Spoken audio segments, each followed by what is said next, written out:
Did you know that on May 29th, 1453, the world changed forever? No, it wasn't the invention of the potato chip. It was the conquest of Constantinople by the Ottoman Turks. For centuries, the mighty Byzantine Empire had stood as a bulwark against the forces of Islam, protecting the eastern Mediterranean from the armies of the Caliphate. But by the 15th century, they were looking pretty shaky. The Ottoman Sultan Mehmed the Conqueror set his sights on ending the Byzantine threat once and for all by taking their capital city, Constantinople. But why did he do it? Why did he want to conquer this nearly 1,000-year-old city? Well, to answer that question, we have to take a little detour over to Italy. In the 1400s, Italian merchants had started to get really rich. The Silk Road had brought in a flood of new goods to Europe, and these merchants became some of the most wealthy and powerful people in the Mediterranean. They also built enormous ships, the largest of which were called galleys.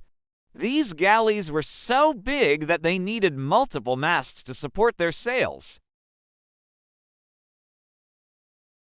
And who wouldn't want one of those? Well, pretty much everyone except the Italian maritime republics of Venice and Genoa. You see, these galleys were very expensive to build.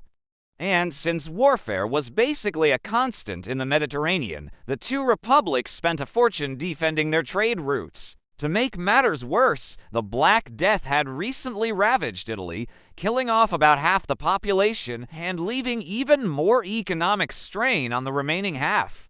So when the Ottoman Turks seized the city of Constantinople, cutting off Italian access to the Black Sea and causing grain prices to skyrocket, it was too much to bear. Italian merchants banded together and hired soldiers to take back Constantinople.